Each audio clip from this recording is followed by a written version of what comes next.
Odyssey app. The Larry Steinhouse Show.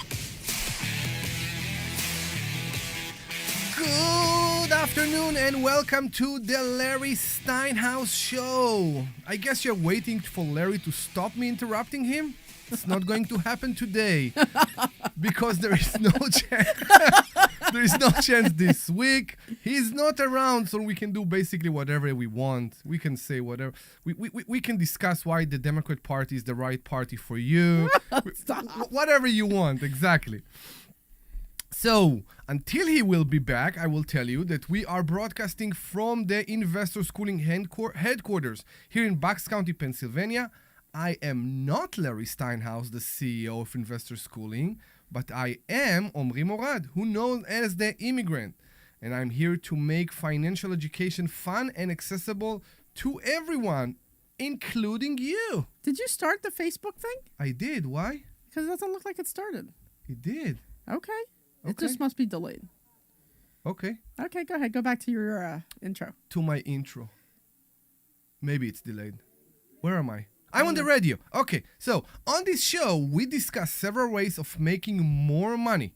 We are concentrated on real estate investing, stock option trading, and the stock market, and how to maximize your retirement funds. You can call us anytime during the show at 855-939-1137. Ooh. That's 855-939-1137. And one more time, it's 855-939-1137. You see, we talked about retirement, and I already know that I can retire because someone is doing it as good as I am. I don't have that deep, sexy So voice, though. call I us. just have a nice, feminine, sexy voice. Call That's us anytime at 855-939-1137 with your question about money, finances, or anything on your mind, even politics. Well, to a degree, politics. Yes, correct. We are also live on Facebook, LinkedIn, Twitter, and YouTube. Please leave us a comment and say hello as we know you are watching. I'm here with my awesome co-host, Doctor. Yes, she is a doctor, but don't show her your mole. And her name is Dr. Debbie Anderson. Woohoo! Woohoo!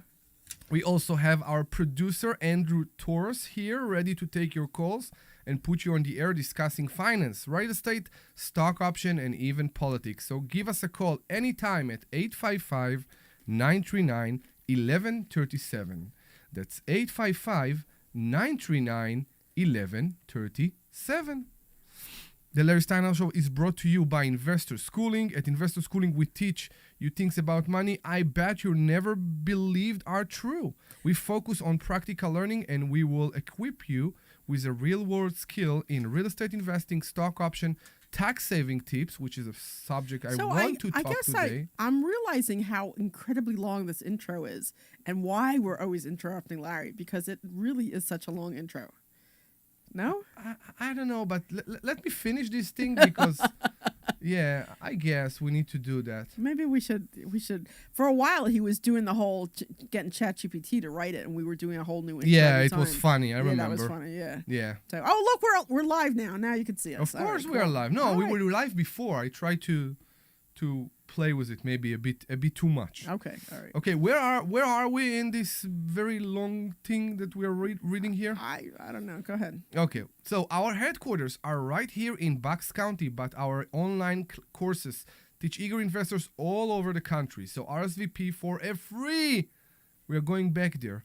Free. Are free. If This Gary's is hearing us, A free. free class this Thursday night at funny. www.investorschooling.com. That's investorschooling.com. Log in right now and RSVP for a Thursday night class. Come see that we are actually exactly like that on a real life. I know. And This is us also yet. get a treat and learn something. What do you have to lose, right? All right. So again, we are waiting for your calls at 855-939-1137. That's 855-939-1137. What are we going to give today? We're going to give free tickets to the Champagne and Real Estate event. Really? That's coming up, yes. So that is coming up on I believe the 22nd. Okay. Yeah, it's the 22nd. So the Champagne and Real Estate event, that is where you can come and talk about your deals and see whether it's a good deal. We'll have like a panel of people who will kind of go through your deal. We're going to have some hors d'oeuvres there. I still got to order them. I got to figure that one out. So I'll do that in the next couple of days or so. But it starts at 6:30. It's going to be at our school at 108 Corporate Drive East in Langhorne, PA. You can sign up at champagneandrealestate.com. But if you call in, we will give you a free ticket. And if you are married, we'll bring you can bring your spouse and they'll get a free ticket also. But it'll be a good opportunity to showcase whatever your deal is. If you're looking for money, there are probably going to be lenders there as well. So you might be able to get money for your deals that are going on. So make sure to sign up or call in and get that. So again, that's at champagneandrealestate.com, champagneandrealestate.com, and January 22nd. I keep wanting to say the 23rd, but it's the 22nd at 6:30 at our school. But if you will call us today, we will give you a ticket for free. Yeah. So you're welcome to call us today, and we will discuss today what are your goals as an entrepreneur. Oh, so I had the whole list of things to talk about. I know. And that's not even on my list. I want to give a challenge because, when I wanted to be an entrepreneur, Yeah. I had a dream. And my dream was to travel all around the country. Okay. Not even to have a home. What country? Here in the U.S. Here in the U.S. I wanted to go and travel and be in a different state every day and honestly be in every state park here and go all over the place. Of course, you have family, you have commitments. My still. friend actually just recently did that. So her and I went to doctorate school together. So she's also a doctor, and that's one of the things that she really wanted to do. So her and her boyfriend, she's been with her boyfriend for 10, 11, 12 years, something like that. And they have a beautiful house actually out in Lancaster. So whenever I go out to Lancaster, I go and hang out with her for a couple days.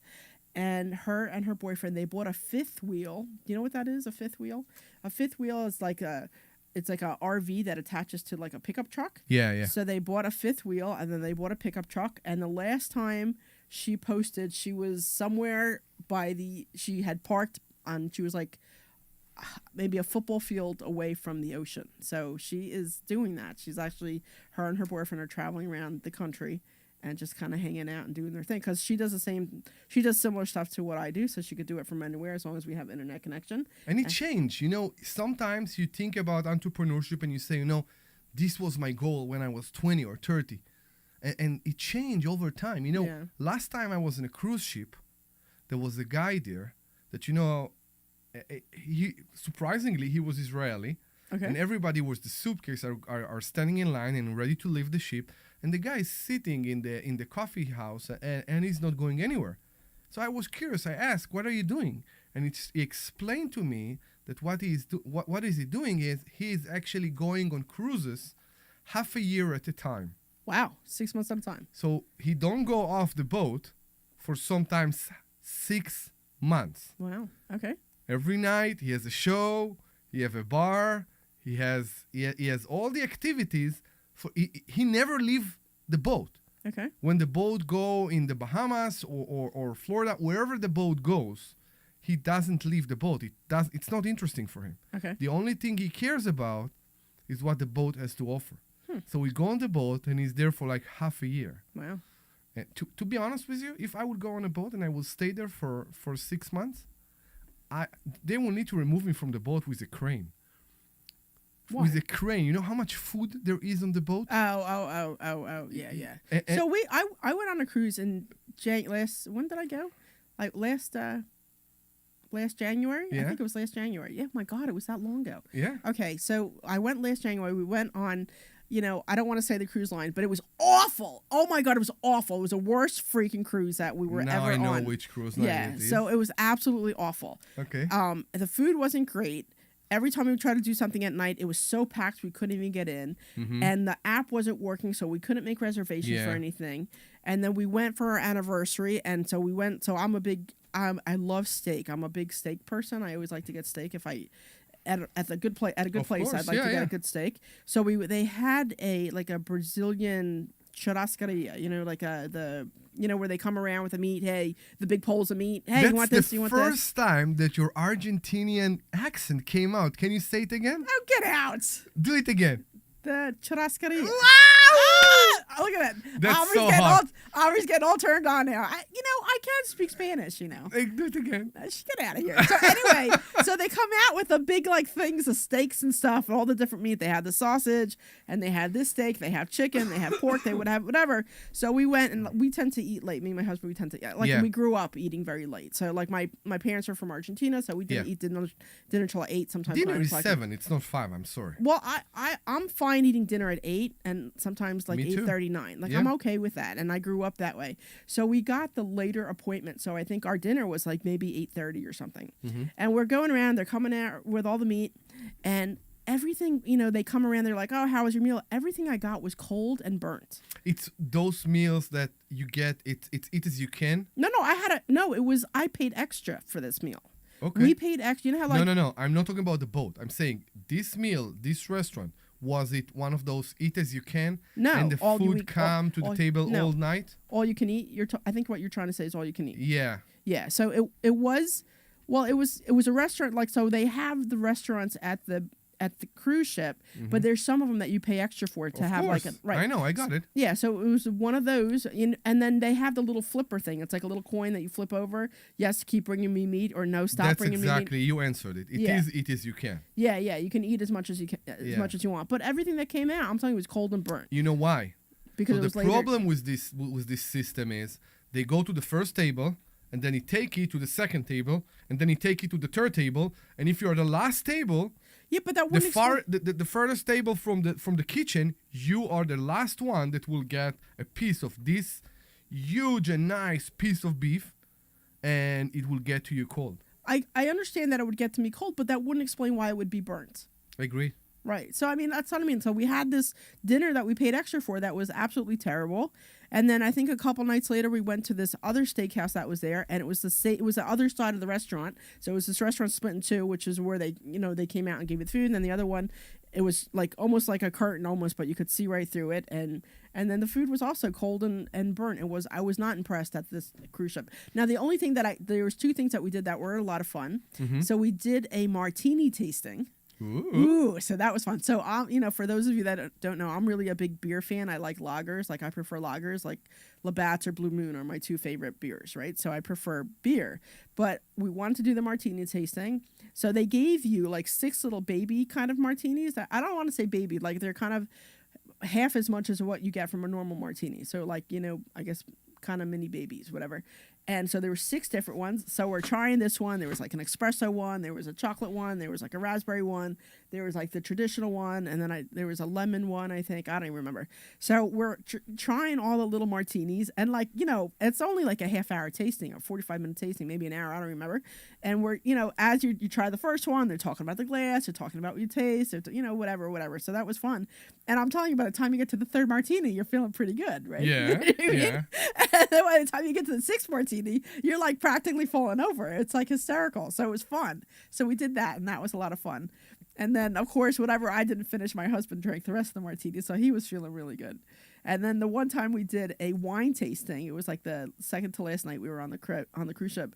We did a wine tasting, so it was like a wine and cheese pairing, which was pretty cool because then they go over, the taste of the wine and how to drink the wine and the swirl and the smells and the what do you taste when you get this and whatever, and then how it pairs up with this cheese or that cheese. And then you need to spit it out. No, you keep it, but they purposely paired. Okay. There was 1 or 2 they purposely paired a bad cheese with the wine to showcase why it didn't pair. So it was pretty cool actually. So that was pretty neat. But I'm telling you, I walked out of there feeling really good. Because 6 glasses of wine, you're feeling pretty. You're feeling pretty good after that. So, but everything else about the cruise, I wasn't a fan of. But that's a whole other story. But you eat so much, you gain like 10 pounds just walking around the. Yeah, there's no doubt. Yeah, some people will go to the gym on a cruise ship. Yeah, why bother? Those people are crazy. Yeah, I didn't see why. But normally, I can't, and it's very distracting. And I think I heard. What's distracting? Oh, that you need to chase the activities. Okay. Okay, so you can't relax. You can't enjoy the cruise. Yeah. But I get it. There are so many activities, and they need to keep them going. Yeah. And they need to book them. So you need to be on the app all day long. Book that, book that, book that, book that. And I heard that Disney became the same way. Okay. We had friends that came back from Disney recently, and they were like, you need to wake up at 6 a.m. and then you need to book your first ride. And then you need to, because you don't have as many Magic Queue as you want, you have only one Magic Queue per day. And then you need to go and see how much wait time I have in this ride and how much wait time I have in this ride. See, that doesn't sound relaxing at all to me. You know what I mean? Like, I want to just go. I was less stressed in the Army. Yeah. What's going on? Yeah. Because our thing was that we were very, when we went, there was like 2 or 3 excursions that we booked before we got on. And Off then the ship. Off the ship, before we even got on. Before we even went on our cruise, we booked like 2 or 3 excursions. I think it was only even 2 excursions. I don't remember. And those were like a big disappointment. So one of the excursions we booked was so everybody else knows that I'm a big Jeep fan. I have my Jeep. I'm wearing my Jeep sweatshirt. Omri's asking me if people can put ducks on my boobs today for some reason. So I'm a big Jeep fan. So they had this Jeep excursion, right? And it says on the excursion that you need to know how to drive stick. So my Jeep is a stick because I wanted to learn how to drive stick, and now I know how to drive stick pretty well. And that it was a Jeep, like a Jeep Wrangler, the ones where the roofs come off. Yeah. And then they're going to take us on the island or wherever we were, and it was going to be like an off-roading on the Jeep. Because the thing with the Jeep is that you could go to like different places where you can go off-roading. Exactly. And you go through water, you go through mud, you go through all this stuff because it's fun. That's why you pay for the comfort basically every day. Yeah. They have these Jeep jamborees. So it was like it was an off-roading Jeep jamboree. You know what a jamboree is? It's like a big kind of party, but with Jeeps, right? Okay. So we booked this excursion for a Jeep jamboree, and we're real excited about it, because both him and I can both drive stick. We both, can drive the Jeeps, and we're excited to go off-roading. And we get off of the boat, and then they huddle you together. Like, if you're on this tour, come here. If you're on this tour, with the flags, right? Yeah, like they huddle you. Yeah, they huddle you together. Mm-hmm. So we go, and then they're like, "All right, come with us." And then they go take us to the Jeeps. And what do they give us? Jeep Renegades. It's like a freaking car. I'm like, really? I know what it is. Yeah. So I'm like, why did you say we needed to drive? Okay, we're like, all right. We were disappointed. But this is not an off-road vehicle. It's Maybe not, it is. Not really. I mean, an off-road vehicle is what my Jeep that I have. A Jeep Renegade, whatever, it'll work, but it's not the same thing. Anyway, so then you get in the car, and it's not even stick. It's like, why did you ask if we knew how to drive stick? So I mean, the whole thing was completely false advertising. I got you. And I was, and then. So then, okay, fine. We've decided. All right, we're in the automatic Jeep Renegade. Fine, we've adjusted to that. We're going to go off-roading. So what do? We literally go from one end of the town and back. That was Jeep off-roading. So that's what I mean. Like on what? On a road? On a road. It had lots of potholes in it. Maybe that's why they called it off-roading. But I mean, literally, we went from one end of the town to the other, and that was our Jeep Jamboree so off the cruise. It's a Jeep Renegade driving experience. It was a Jeep Renegade driving experience, and this is what we paid extra for. This is why, this is why I really hated that cruise company, and I won't say who it was, but it was like everything they did was false advertising. And then we did the snorkeling, and we went under the water. I'm telling you, everything was like green and dead. I'm like, you see these pictures of these vibrant fish, of this crystal blue water, of these beautiful things underwater. I'm telling you, everything was snot green. It was army green under there. Everything was army green. Everything was dead and dying. And I saw, I think, like one yellow fish. It was just, I'm like, dude, we paid extra for this? And then we were trying to get reservations. When I told you the app wasn't working, so we'd go to the place to try to get reservations. No, we're closed. You can't come in now. Or It was just like one disaster after another. So like I told you, the best part was, the martini and the wine tasting, which was a lot of fun. So this is a we stock options and real estate show. We want to hear from you, entrepreneur. What are your goals? What do you see in front of you, in front of your eyes when you think about entrepreneurship? If you are an entrepreneur and you have your own experience, we want to hear about it. If you are seeking of entrepreneurship, if you want to be an entrepreneur because you want to be in the gym all day, whatever, it doesn't matter. Why entrepreneurship appeal to you so much? What do you try to achieve as an entrepreneur? And we want to hear it. So call us anytime at 855-939-1137. That's 855-939-1137. Call us and we'll be very happy to hear from you. And you are going to get 2 tickets for the Champagne and real estate. Champ- I'm trying to think. I'm like, what are we giving tickets out to again? To Yes, the Champagne and Real Estate. This is an event Champagne. that we are going to do on January 22nd. 6:30. That's the first time we're going to do this event. This event is going to be basically a success party for so many success stories that we have in this school. Right. We have a couple students who are coming in who are gonna tell us about their success stories. Like we have one couple who bought a bar and a restaurant. We have another person who bought a bowling alley, Which is amazing. which is really amazing. And then, just a couple other ones who have bought just different houses with no money down. Like Yuval, I don't know. I think Yuval's coming. He bought a property. He got, I think, like $120,000 at closing. At closing. He got it with zero money out of his pocket. He took 120 grand at closing. Yeah. And he's going to the place is basically 100% renovated. He's going to rent it out right now, and the rent will pay for the loan, which is it's just awesome. So I want to say hi to Patty. Patty is yelling at me for using army green. I guess that's bad, army green? Why? Face orange, frowning. I'm not sure. I guess she's mad at me. But army green is like snot green. Is it not snot green? It's like snot green. Snot green is what's coming from your nose? Yes, that's what snot is. Yes, snot comes from your nose. Okay. Yeah, it's like snot green. It's like army green. If it's green, you need to go to the doctor. I'm not sure it needs to be green. What color is it usually, Omri? Yellowish, whitish. Yellowish, whitish. Well, I guess if you have... Okay. It's a whitish, yellowish? All right, so anyway, let's... Maybe it's a yellowish, whitish. Well, if you have a sinus infection, it's like fluorescent green. But let's move on. Maybe people are listening to us because they know that you are a doctor, and now you tell them that green stuff coming from their nose, like they're the hawk or something. Seriously? I don't know. Seriously? I'm just saying. All What right, do you want to discuss, Miss So Debbie Anderson? We were talking earlier about our contractor, my contractor that I have, and Yes, a in contractor we have. Philadelphia. So I have this contractor that Omri recommended. So I have this property. It's actually in Overbrook. I got it on a tax deed auction. You ruined it right now. How did I ruin it? Because you just said Omri recommended. Are you going to blame me for... I'm not blaming you. Okay. I'm not saying the guy did a bad job. I'm just saying that he's crazy slow. Okay. So anyway, can I finish my story? You should. All right.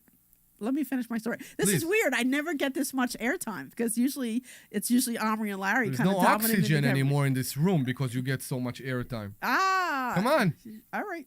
Are we done now? Yes, please do it. All right. So then, anyway, I have this property in Overbrook section. I got it on a tax deed auction, so I got a really good price on it.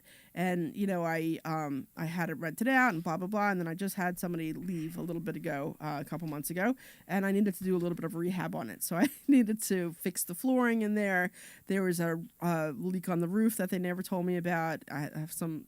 I don't know if I have to replace the stove yet or not. I'm not really sure, but I had them. Omri recommended somebody because he has his guy Chino, but Chino was busy, and so he recommends this other guy to me. So I have this guy working, and they told me that it would be done by Thanksgiving, right? So Thanksgiving's Really? Thanksgiving? He told me Thanksgiving. Oh my God. Yeah. So and they started it, I think, like towards, I don't know, mid-October, end of October, something like that, or no, maybe it was beginning of November. I think it was the beginning of. She had to be out by November 1st. So they started it after November, like probably within the first couple of days after November. And they told me everything would be done. Like I said, we had to replace the flooring downstairs. We were going to replace the carpet upstairs with flooring, and then it was a lot of and then there was some ceiling stuff. I can't see. No, all good, all good. Continue. Okay. Yeah, and then so we had to fix some ceiling stuff. There was a couple leaks, like stupid things, And then the guy told me that everything would be done by Thanksgiving Day, and here we are in the second week in January. Yeah. And they're still not finished. And I wasn't making as big of a deal about it because December and January are hard months to rent because nobody wants to move during, the heart of the winter. But it's just, I'm like, come on. So finally I said something to them the other day that, I need everything done by today, like as in Saturday today, this morning, because I wanted to show it this morning. And they're like, oh, okay, we'll finally get it done. But it's just like, what the hell? But some of the things they didn't finish is like I think there's a leak in the roof, but the cement won't cure because it's too cold out. So I don't know. Okay, because first of all, I want to tell you this is why I am putting. I have a contractor, an employee, on a full time position for my company, because I found out that every time you need somebody, you need someone that will be dedicated to you. Yeah, It's supposedly so hard. they were, but I don't It's think so they hard were. to get people. Yeah, I think, and that's It's Yeah. recently it's so hard to get people. Prices are not what we used to pay before. We know that. yeah, Of course we know that. yeah, And you never know if the contractor is going to get to the job site the next day, or if he's going to tell, I'm working over weekends, I will come later on during the day. yeah, When you have your own person that dedicate to you, sometimes it's stressful. Sometimes you're not sure you have enough job to give the person. yeah. You need to take care of them. It's an employee. It's not like I know, any but I was- contractor. And yet, when you need this employee, when you need something to be done, it's great that you have it. I know, but because I remember you offered him to me, Yeah. and I'm like, no, I got this other guy, and and I'm thinking I should have gone with your guy because it would have been faster. But Because here we are. we believe sometimes that we will bring a contractor with a crew, and it will be done faster. Yeah, Normally, unfortunately, I don't know why it's not like that. I think it was just him and his one guy, and I don't think it was even him. I think it was his one guy doing it, I which know. is crazy slow. That's another thing, right? Yeah. They come on the first day with 6 or 7 guys. Yeah, And then on the second day, there It's are like- 4 guys. I know, and it keeps going down. Exactly. Keeps And going one down from day there. it's one person work alone. We have Jim on the line from Maryland. Let's bring him on. Hey Jim, what's going on? Hey, I had a question. I sold a property, and I don't have any mortgage on the property. So, because it's not over 600,000, I think it was, we don't have to pay any tax on it. But I need to invest it for income for retirement purposes as I'm approaching a retirement. And 400,000 is the whole thing. I'm wondering if you could recommend where to put it to get an income from it. The first thing I would consider, so there's 2 things that you might want to consider. But one, I would consider getting an infinite banking policy so that you can put that money in there and pull it out as a loan for somebody else, like if you wanted to be a private lender. But if you put it into a private banking policy, it's protected right away because the government can't get access to that and nobody could sue you for that. So I would consider doing an infinite banking policy and putting that money and front loading it, this way, and then you can pull that money out within 30 days. So I would that's one thing. And then if you have Not all of it. We need to explain. You can't take all of it after 30 days. You can't lend all of it from the policy after 30 days. it depends on how you build the policy. Yeah. It depends on how you build it. But if he's closer to retirement, they're going to front load it. Okay. So you can get more of it out right away.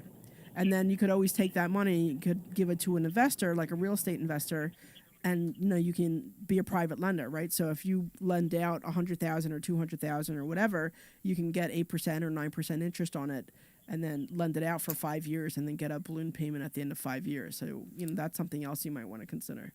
Now you said that you didn't pay capital gain tax, correct? Yeah, because it was our personal residence Okay. for over 2 years. For over 2 years. Yeah. I understand. But is there any place to park it where they give you a high interest rate, like online banking or anything? I won't go for any banking product right now. I think the best we see right now is around 4.5%. Yeah. If you close it for 12 months and up. Yeah, they have There high are- yield. yeah. They There- have high yield bank accounts, but I'm with Omri. I wouldn't recommend doing it because you can make a lot more money, loaning it out to an investor than you can, parking it at 4% interest. We spoke here last week about the opportunity, I would call it opportunity, to lend to a real estate investor at a rate of around 8% with basically, I won't say zero, but very low risk. Very low risk. With yeah. a very low risk, guaranteed 8% against a property that will be yours if this person won't pay you back. So that's also a very good option for you. By the way, were you thinking about doing, for example, a 1031 exchange or something like that to buy something else? I don't think 1031 you could do from private. I think that's investor to investment. No, private. You can do private private residence to an investment property? Um, I thought it was investment property to investment property. you know what? I'm not sure. I think it's investment property to investment property. So say Okay. you have like a duplex that you're renting out, Mm-hmm. and then you 1031 exchange it to like a 4-unit or something else, something Okay. bigger. So it's a like kind exchange. But I think it's investment to investment. I don't think it's personal to investment. Okay. Yeah. Yeah, I was thinking more along the lines of how to produce like a monthly income. So then private lending is where you want to go, because if you do private lending, you're going to get an income every single month from it. And can you just jump into that with no experience, or how would you approach that? Well, you have to have the paperwork to make sure that your money is safe, right? So the way that we do it here is that we're very big into protecting our lenders. So the way our paperwork reads that if that lender misses 3 payments, that you automatically get the property, right? So let's say, for example, you have that investor has a property for $300,000 and they need to borrow $200,000, right? So you always want to make sure that the property is worth more than what you're lending on. So say you lend $200,000. The way that we set it up is our lenders hope that they're not paid back, because if they miss 3 payments, you put $200,000 out and got a $300,000 property. Now, the way our paperwork Gotcha. reads is that if they miss 3 payments, you get the property automatically. But there's also something in there called a confession of judgment, and the confession of judgment says that if they miss 3 payments, you get the property. But also, if they, for whatever reason, try to sue you, that they're responsible for paying their court costs, your court costs, and you automatically win anyway. Regardless if you win in court, they won in court, they're still obligated. Well, they won't win in court with Of a course confession they of won't. judgment. So Yeah. it protects you as the lender. That's so, how strict the papers are. Yeah, we're very careful and make sure that our lenders are very well protected and very well insulated from any problems happening. How far are you from Philadelphia, Jim? I see Maryland. How far are you? Not far, probably about an hour. Take a day and come join us on a Thursday. Meet us in person. And first of all, you will have a great night, I promise you. And you will learn something. And we can discuss that too.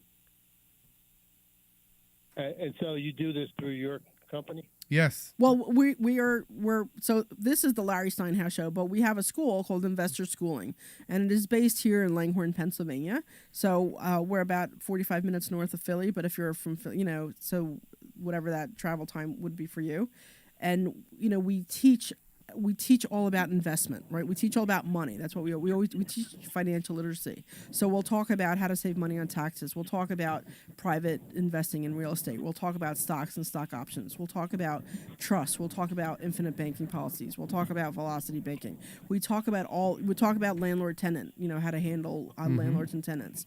We talk about paperwork, all those things we do. We talk about private lending, So anything to do with money is what we teach here at the school.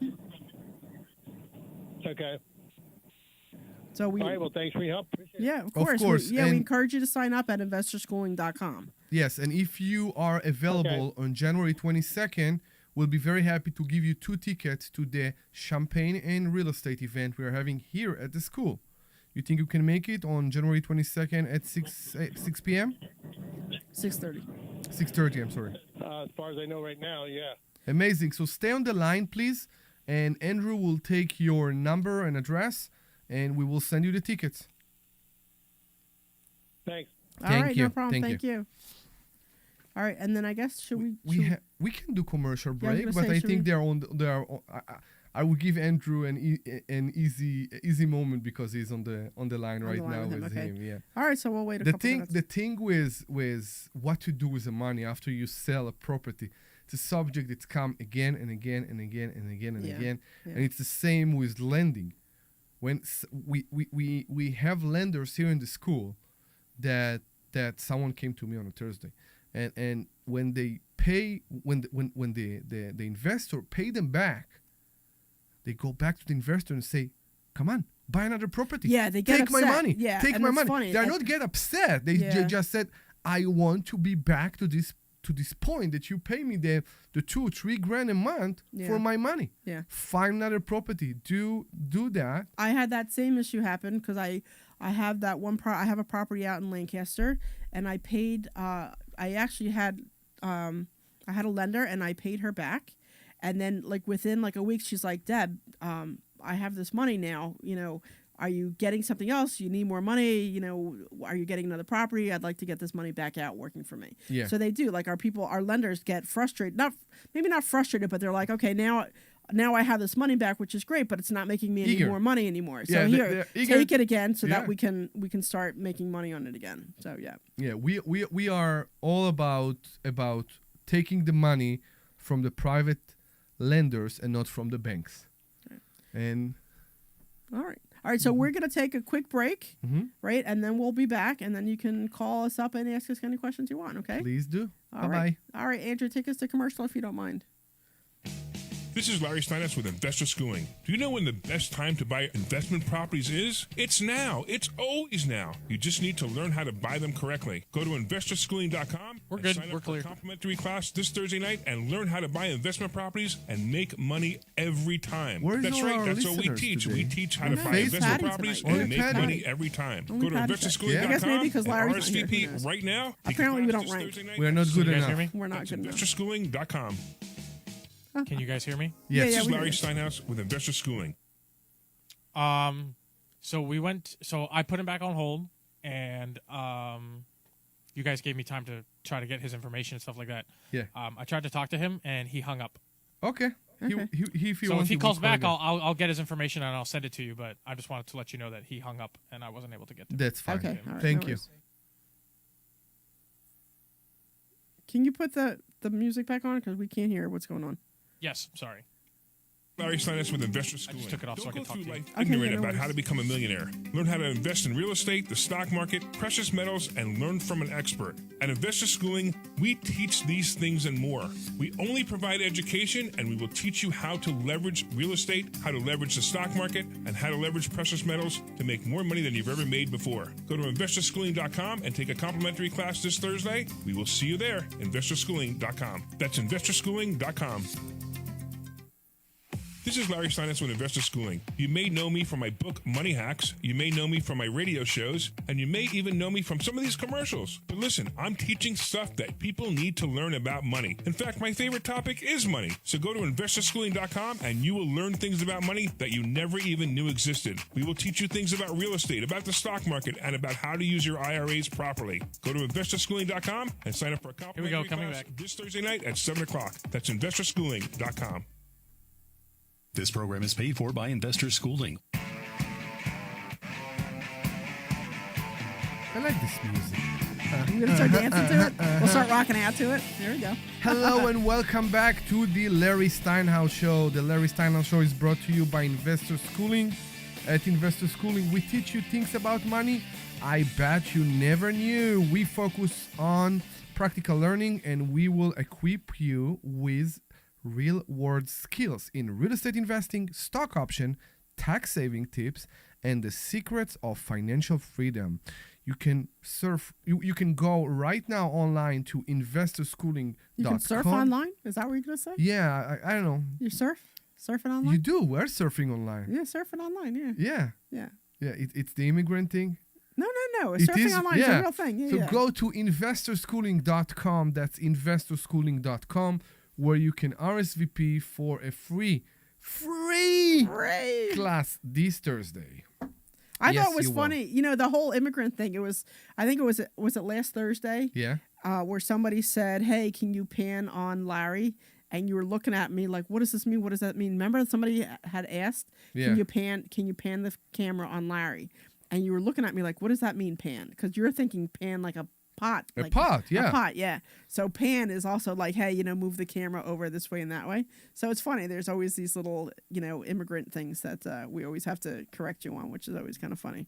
Okay. Fun. Hey, look at what are the odds? Guess who's calling me right now? Who is calling you right now? The contractor that we were talking about. Is he in Home Depot right? And you're not going to answer me in the middle of the radio. No, I'm just gonna tell him that I'm on a call and I can't, answer the call right now. So So today we are discussing entrepreneurship and what we see in front of our eyes when we think about being entrepreneur. So if you want to call and share us, why do you want to be entrepreneur? How your day will look like as an entrepreneur. Are you going to stay in the gym all day? Are you going to live on a cruise ship? Are you going to travel all around the country with no worries? Call us anytime at 855-939-1137. That's 855-939-1137. 855-939-1137. We'll be very happy to hear from you, and we'll be also very happy to give you 2 tickets to the Champagne and real estate events that... Champagne, the way you say it. Champagne. Go ahead, say it again. Sorry for the interruption. It's the Champagne and real estate... Champagne. Omri has a cold today. So Champagne and real estate so his on voice is- January 22nd. 22nd. On January 22nd, come and hang out in a room with other entrepreneurs and listen of how they did it, and also bring your deals and your question, and we'll be very happy to help you be in this position. So, we were talking earlier, and I think one of the things that I think is very interesting is that as entrepreneurs, we make decisions very quickly, but it takes a while for us to undo those decisions. Yeah. Right? You know what I mean? Like, as an entrepreneur, you make a decision in seconds, like truly in seconds. You're like, all right, I'm going to do this. And then you like go through with it and you start moving forward, blah, blah, blah. We felt it during the sheriff sale yesterday, huh? Yeah. So that was, so why don't we talk exactly about the that. sheriff sale? So We can, yeah. talk about the sheriff sale. So I like to do tax deeds and tax liens because you can get properties a lot cheaper. And what I thought was interesting is, like, I know of sheriff sales and I get the gist of sheriff sales. Which is basically the same, Which no? is, yeah, it's basically the same. It's not the biggest difference is that with a tax deed auction, the price is set by how much is owed in taxes. But with a sheriff sale, the price is set by the bank and how much is still owed on the property. So what happens if people don't pay their taxes, but there is also a loan on the property? So for a tax deed, it goes through a couple different types of sales. Okay. So the first sale is the upset sale, where the mortgage is still attached to the property. But by the time you get to the judicial sale, which is the next sale, that mortgage is wiped away. So taxes always are first lien on a property, and then the mortgage is always second. Taxes are always first, no matter what. But what do you mean the tax, the loan is wiped away? The loan is wiped away. That the mortgage, unless the mortgage pays it, unless the bank pays it, they lose all that money. They lose it. They lose it completely. So that's basically why the bank want to pay the taxes. That's why lots of times when you get a mortgage, taxes and insurance is included, because one, they want their investment protected in case it burns down or something happens to it, and they also want the taxes paid because they know that taxes, if there's taxes owed, the taxes is primary. It's first. It's second. The taxes are primary to the loan. It's before the loan. So the problem here, I guess, is how many cases you have of people that has no loans on their property and they don't pay their taxes. I guess less than what we see on a sheriff sale, right? Because in a sheriff sale every month there is a No, it place depends. No, because of 80 properties. To be honest, many of them, most of them, maybe 80-90% of them are being canceled before the actual day of the sheriff sale. It's the same. It's the same for tax deed auction, right? So Okay. you might have a list of. So it depends, right? So some lists will be 10 properties, some lists will be 150 properties, some will be 500. Okay. It kind of just depends. But it's the same thing. When you have, you do your research before you go, and then you look at all the properties you're interested in, and when you get to the sale, just like with the sheriff's sale yesterday, they put up and they'll tell you this one's taken off the market, this one's taken off, this one's taken off, this one's taken off.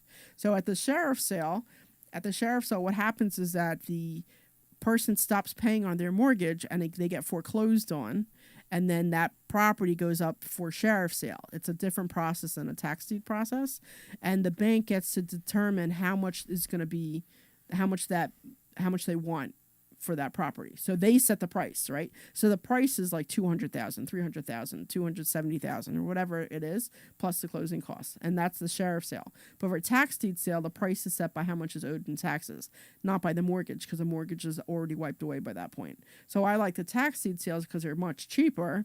So like And basically, that there are no mortgages. right? There's no liens. There's no other. I don't want to say there's no other mortgage liens on the property. There might be like municipal liens, but there's no mortgage. By the time you get to a tax deed sale, there's no mortgages on the property. That's awesome. Yeah, so you get them a lot cheaper. But for the sheriff's sale, the mortgages are still there, which is why the properties are. That's why you are there. Yeah, that's why you're there. They're a lot more expensive. Yeah, exactly. And the problem with that, the problem with the sheriff sale, of course, is that many times you are there because of one mortgage company that want to foreclose on the property because they are not getting paid. Right. But maybe you don't know that there is another mortgage. Maybe it's not listed anywhere. Maybe it's an old mortgage and it's still there. And one day you will go and you will try to, even when you close on the property, you will do a title search and you will figure out that there is a second loan. So you do need to do some homework before you go to a sheriff's sale. Always have to do your research. Always Yes. have to do your research. So I know I know that with the sheriff's sales, I mean, I remember we did a class once on it, and I was doing my tax deed presentation, and there was a guy in the back who came in and he buys I think he bought at tax deed sales, and he was saying how he always got title search on the properties he was going to bid on.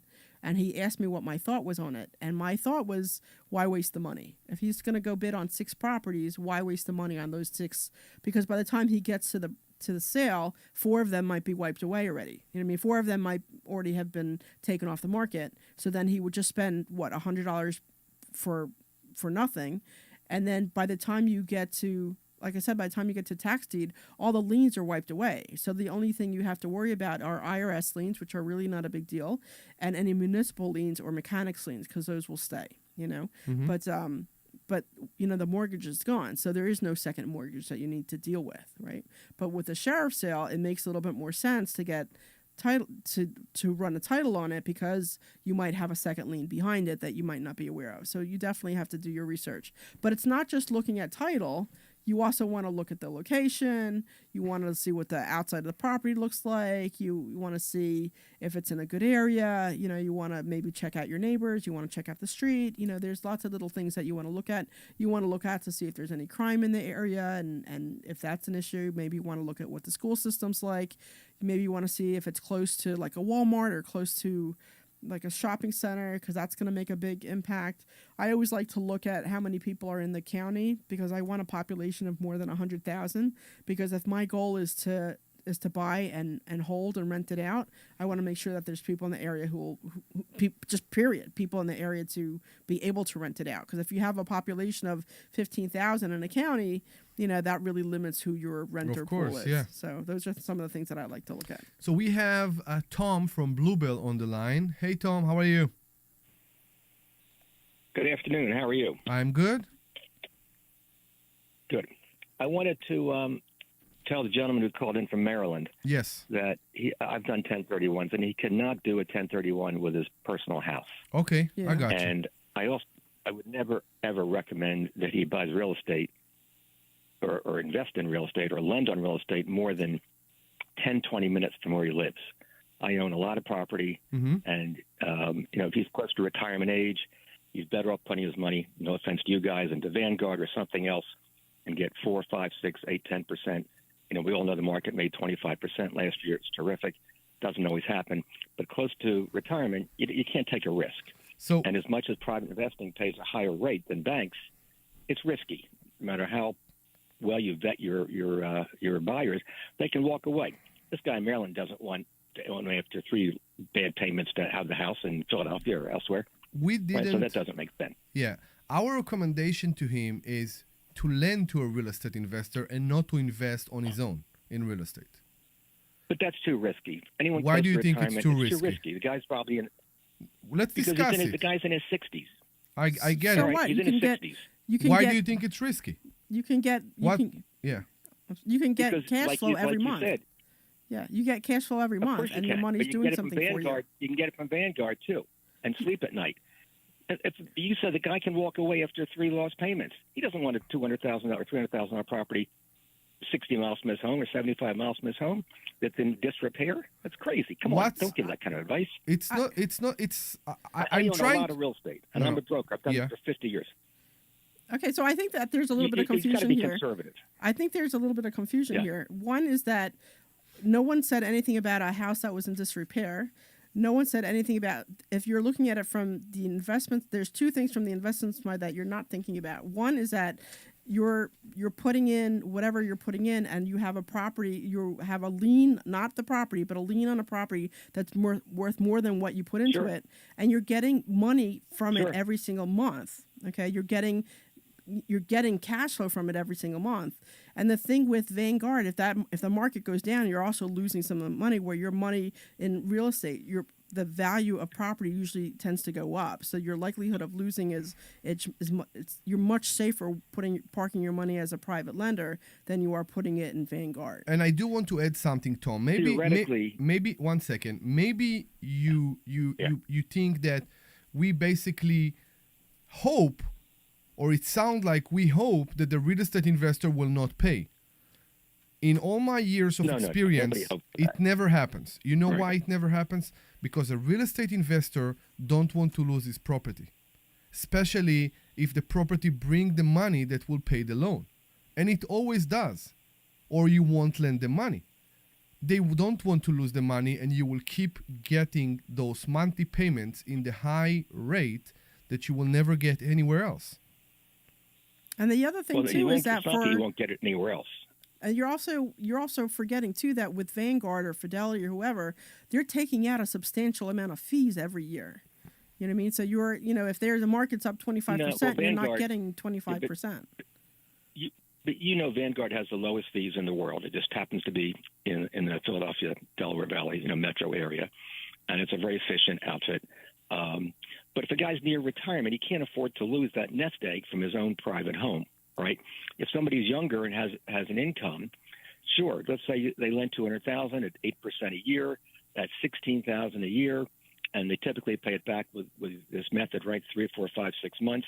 So they're going to get peanuts. They're going to get $5,000-$10,000 together. No. And they get their money back. No, that's not how we do it here. So we usually do it for 5 years. So they get 8% interest for 5 years. There's a maturization for basically 25 years or 15 years. You're thinking hard money lenders, and that's not what we're talking about at all. We're talking private money lenders. There's a big difference. Hard money lenders are a much higher percentage at like 15% or 17%, and they usually have to be paid back between 6 months and 12 months. We're talking about private lending, which usually you get 8%, sometimes 9 or 10%, depending on the lender, and that's for 5 years. And and they get 8% for 5 years. So, for example, I borrowed. Does the buyer have the option to pay it off earlier?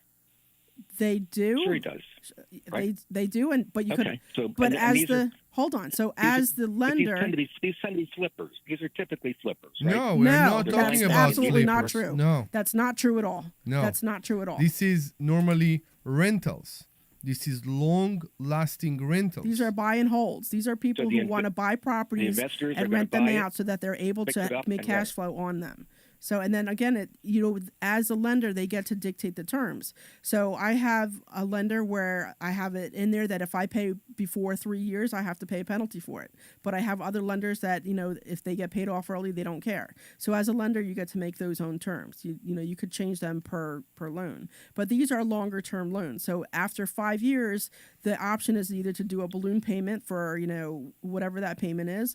And lots of times the lenders ask to put it out for another 5 years because they get used to that $1,500, $2,000 a month. During that 60 months, though, it's not liquid, right? If somebody lends a couple $100,000, they can't get it back. No, right? It's not liquid. They can't. No, it's not liquid. Like every other loan. It's just like every other loan. Yeah, it's not liquid. It's not a saving account. Well, that's true. Okay, but so if somebody who's out of town, out of state, somebody who's close to retirement age, that's not a good flexibility situation. So we disagree respectfully. 30s, 40s, they have other income. Respectfully, we disagree. Respectfully, we had a lot of people who come in with their retirement savings and they want to do something with their retirement instead of letting it sit in an account. So they lend it out and then they get cash flow every single month. And if they lend it out of their Roth IRA, then they're increasing their Roth IRA every month. But, for example, you've heard about the fire situation in California. Yeah. And anyone who's been around for a while, like me, who's probably double your age, or the two of you combined, there's going to be a major impact on the insurance industry. This is a tremendous loss, and the insurance rates have already gone to the roof.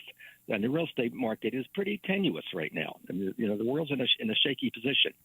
So to make that kind of investment in these times when people need that money, and it's critical, I think is not very cautious. If somebody's younger and they've got a big income and they want to put a portion of their income into that, $100,000 here, $100,000 and they can afford to lose it, like any other investment, great. They may get a little better return for now, but if the market hits the fan downward, It's not going to work. And right now, So, things are Tom, pretty we would crazy. love to have you come in for a class at Investor Schooling, because I think that we have lots of differences of opinions, and I think that there's other opportunities that maybe you might not be considering, but we would love to have you in for a class at Investor Schooling Well, so I'm we pretty can teach familiar. you. I mean, I own. Yeah. I'm a licensed broker. Please. I don't know if you guys are licensed in anything. I've Yeah, done I'm this a for real estate 50 agent, years. and I Larry's a own licensed tons of broker. So property. we're Please come, and Yeah, we'll be we- very happy Okay. to see we'd you love there. to. Yeah, we'd love to have you And come in and yes, learn please a little bit about do. it. Now we have to end this. We have to end this first 1 hour. We are a 2-hour show, but each hour go by itself. So thank you very much for calling us, Tom. We are the Larry Steinhouse Show, and we brought to you by Investor Schooling. You are welcome to stay with us for the second hour, unless it's a repeat, and there is no second hour. But today, January 11, there is a second hour. So stay with us for the second hour between 2 and 3. We are the Larry Steinhouse Show, and we are broadcasting to you here from the Investor Schooling headquarters. You can log in, you can go anytime to investorschooling.com. That's investorschooling.com, and we'll be very happy to see you on a Thursday night class with us. Take care. Bye-bye. This program is paid for by Investor Schooling. All opinions or statements expressed on the program are solely those of Investor Schooling or their guests and do not reflect the opinions of WPHT or Odyssey. If not me, then who? This ethos is driving the Travis Mannion Foundation to empower right, we're veterans clear. and families of fallen heroes. Top to of the hour, develop the stuff will character play, and in then future we'll come back. generations. Sure, Okay. thank Same you. time. Marine Thanks. First No Lieutenant problem. What time are we Travis at Mannion was after killed in that? Iraq 58 while saving his and a half wounded also? teammates. Travis's legacy lives on Yes. in the 5 Okay. words he spoke before leaving for his final deployment. If not me, then who? Guided by this mantra, veterans are continuing their service, developing strong relationships within their own community, and thriving in their post-military lives. Visit travismannion.org. Young people everywhere are making a difference. Special Olympics has changed my life so dramatically. It's helped me a lot to be fearless, in the real world. My friends I've made through Special Olympics are the best people I've ever met in my life. I truly realize that what I'm doing is for a great cause. And it's not about disabilities, but it's about celebrating their abilities. I've made a difference. Now it's your turn to make a difference. Get involved at SpecialOlympics.org. WPHT, WPHT-HD, WOGL HD3 Philadelphia. Always live on the free Odyssey app. This is Talk Radio 1210, WPHT. Tune in tonight starting at 7 p.m. for the Bob Pantano Saturday Night Dance Party. Live from Adelphia in Deptford, the Bob Pantano Saturday Night Dance Party is broadcast exclusively on 98.1 HD2 and Bob Pantano Dance Party Radio on the Odyssey app. Powered by Bagliani's Market in Hamilton. Wesley Financial Group is not a law firm. If you own a timeshare, don't miss this public service announcement from Chuck McDowell, founder of Wesley Financial Group. If you receive an unsolicited phone call or mail piece to discuss selling, renting, or especially canceling your timeshare, don't fall for it. If you really want out of your timeshare, hang the phone up immediately or throw that mail piece in the trash and contact your timeshare resort or Wesley Financial Group for assistance with your timeshare. As the only Inc. 500 timeshare cancellation company, our knowledge, experience, and results has made Wesley a trusted resource for over 40,000 families we've helped get out of their timeshare. Give us a call, and I'll send you our timeshare exit information kit free with the straight facts about your timeshare and all of your options for cancellation. Call for your free info kit, 800-329-2121. 800-329-2121. 800-329-2121. Local news can come at you fast. Want the latest on what's happening in your backyard? Download the free Odyssey app. Follow your local news station, and you'll get alerts on the top stories making headlines in your city. You can stay in the know, no matter what you're up to, and be among the first to find out when news breaks. Plus, keep tabs on weather and traffic, so you're never caught off guard. To get started, download the Odyssey app. That's AUDACY, and follow your local news station. Hi, it's Nick Kale. If you missed our Veteran Spotlight this month, you missed the story of United States Marine Corps veteran Gabe Rangel and how he is still serving our community with the Travis Mannion Foundation. Check out the podcast or the video at 1210WPHT.com and click on our Veteran Spotlight. You'll be glad you did. Here we It's go, all coming presented back. by Window Nation. For all of your window and door needs, visit windownation.com. This program is paid for by Investor Schooling. All opinions or statements expressed on the program are solely those of Investor Schooling or their guests and do not reflect the opinions of WPHT or Odyssey. WPHT, WPHT-HD, WOGL HD3 Philadelphia. Always live on the free Odyssey Odyssey app. The Larry Steinhouse Show.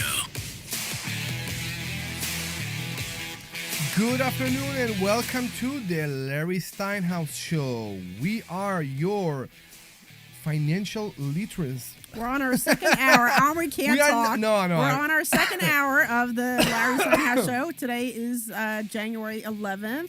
So hopefully, you're listening to us on January 11th because that's when we're on. And then, all right, you want to go back to reading? Omri's got a little bit of a sore throat today, so he's, apparently can't read today. But if you want to go back to it. On this show, we will discuss several ways of making money. We concentrate on real estate investing, stock option investing, and the stock market and how to maximize your retirement fund. We actually had a very interesting discussion about that just on the first hour. Yeah. And you can call anytime during the show at 855-939-1137, 855-939-1137. That's 855-939-1137 to any question you have about money, financing, or anything on your mind, even politics, until a certain level, Debbie like to say. Yeah, I cut it off pretty early. So please go online to investorschooling.com. That's investorschooling.com and RSVP for a class this Thursday. We have a complimentary class for new people every Thursday that is free. Omri's getting into the microphone. Free. It's free. So please go to investorschooling.com and RSVP for a Thursday class this Thursday. I'm sorry, for a class this Thursday. Yeah. Exactly, yes, correct. We are having a special speaker. We're just not sure who it is yet. We are not sure, yeah. But we are having a special speaker this Thursday. So it's either going to be me or it's going to be Omri. We're going to be doing something special for you guys this Thursday. So make sure to come in. You can sign up for it at investorschooling.com. Again, that's investorschooling.com. We start at 7. We go till about 9 o'clock. And it's here live at the radio, actually 2 doors down at 108 Corporate Drive East in Langhorne. So we're looking forward to seeing you. Hopefully you can come over. It'll be great. We are real. We are live. If you're sick of all the YouTube people, do you want how to be a millionaire? Put $100,000 on the side every month. All those crazy tips that you hear on YouTube. I mean, I'm done. We are here. We are real. We are in Bucks County, Pennsylvania, and we every time I think you will come and knock on the door, we will open for you. Yeah. So we'll be very happy to see you, and you will see that this is the real deal. Go to investorschooling.com. That's investorschooling.com. Yeah, I always see that, when you're scrolling aimlessly on Facebook, on all the memes and stuff. The shorts? The shorts. It says, I've made $146,000 this month on this kind of product. And then I saw one for a candle making, and they made, $10,000 a day. And I'm like, okay. And then I saw something else for affiliate marketing, and they made $40,000 a day. And then I see something else where you play games all day, and they made $300 a day.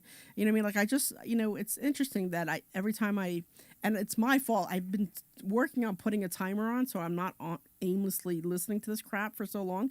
But I noticed that there's a lot of videos of how to make money online or how to do this, or even some of it is put your money in crypto or put $20 a day into the real estate market, but the stock market. But I mean, if you don't know what you're doing, I think you're just throwing your money away, and then it's always get on this webinar. It's going to start as soon as you click enter, and then you're listening to somebody ramble on for an hour and a half about whatever it is that they're trying to sell you. So I think it's, at least here at the school, we're real people and people get real results. It's not personalized. Here it's very personalized. And when a person has a problem, when they didn't get something in the video, basically beside putting a comment in the video, they have no place to go. Yeah.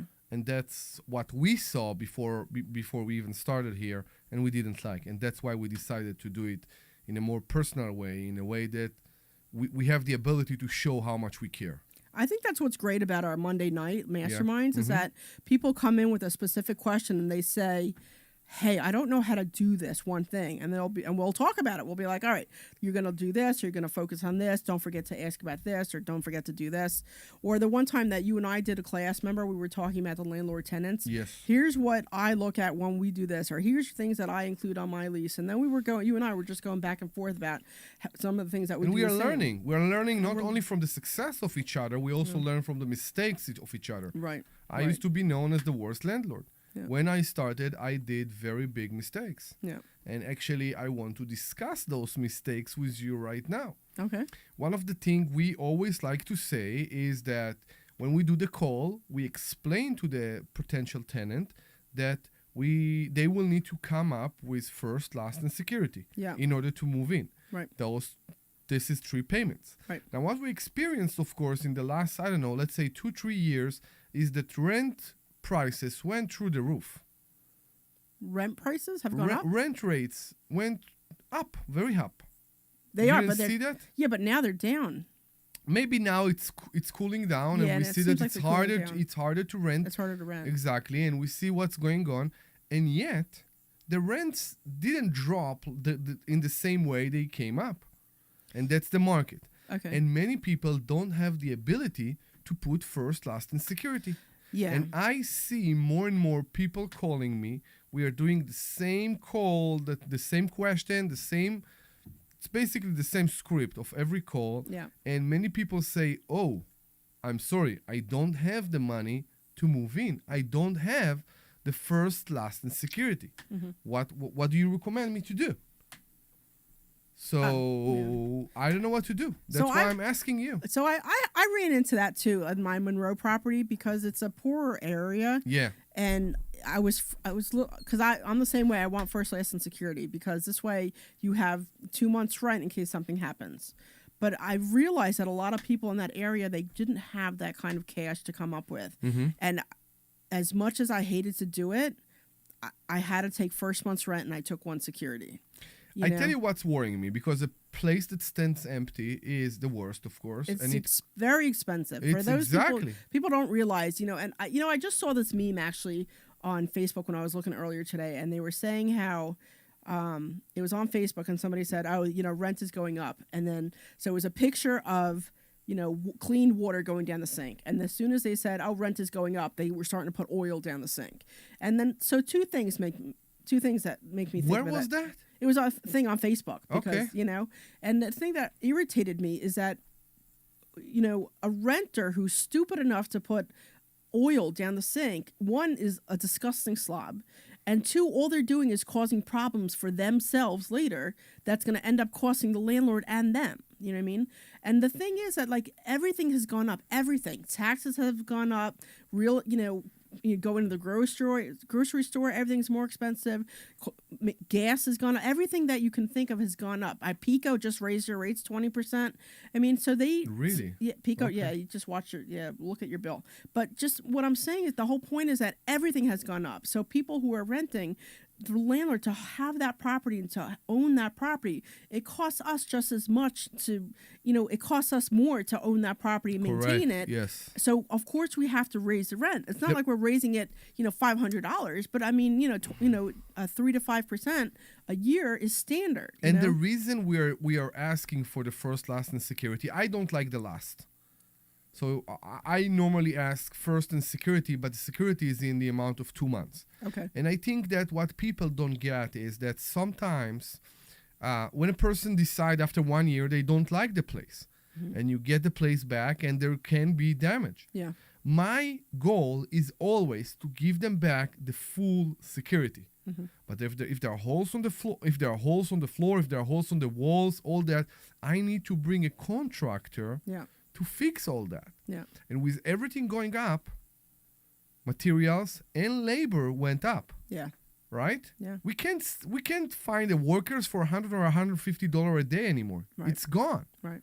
So Right. when I need to bring someone to fix a house, so the next tenant will get the house the same way that you did, it costs me money. Right. Now, I'm not talking about painting the walls, because this is something we're doing every time between tenants. I'm not talking about cleaning, okay? Because yes, a tenant is obligated to bring the house in a broom, in a Broom swept condition. broom swipe condition, exactly.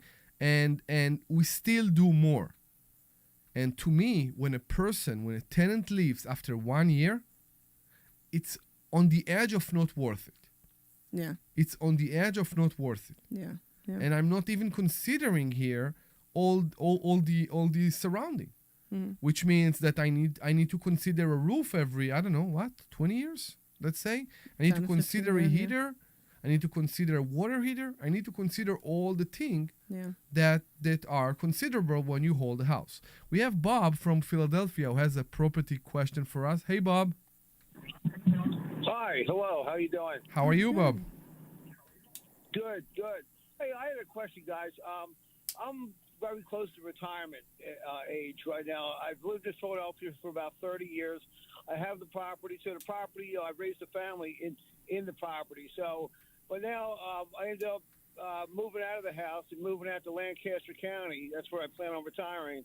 And I'm wondering what I should do with the property itself. It's free and clear, but it does need work. I've had offers on the house. Just people calling me on the phone and asking me what does it need and how much I'd be willing to take for it. But I'm really not sure because I hear you guys talking and properties are investments, and I'm not sure which way to really go with this. I guess my main question was, do I take my money out of my retirement savings and put the money into the house to try to fix the house back up so I get more money out of the house? That would be my choice, especially for retirement. You sound like a person that is doing it for years because you have this. This was a rental before, or it was your own property? No, it was his own property, he said. His own property that he lived in. Yes, it was my own property. Okay. Yeah, I own the property for about 30 years, and it's free and clear now. But like I said, it needs work. Okay. Have you ever dealt with tenants before? No. No. So it's up to you. You maybe you would rather sell it to another person. I'll buy it from you, Bob. Yeah, and I'll buy it from you. I have a lot of people that want to buy the house. Okay. But it's not so much that I need the money. I'm more or less looking for maybe like an investment to try to do it, but with kind of minimum risk because of my age. I'm 64, so and like I said, I'm just about retired. So I'm not sure if I guess my question was, do I put the money into the house to try to get more money out of the house? It basically depends on you alone. Some people would do that. Yes, you will get more money. I'm not sure the extra money you will get will be worth it if you will bring a fancy contractor that will do all the work for you. So you have to look at the numbers, is what I think Omri is trying to say. So say, for example, and I don't know, say, for example, your house is worth $150, but you need to put $50,000 into it. Are you able to get $2,000 worth of rent out of it?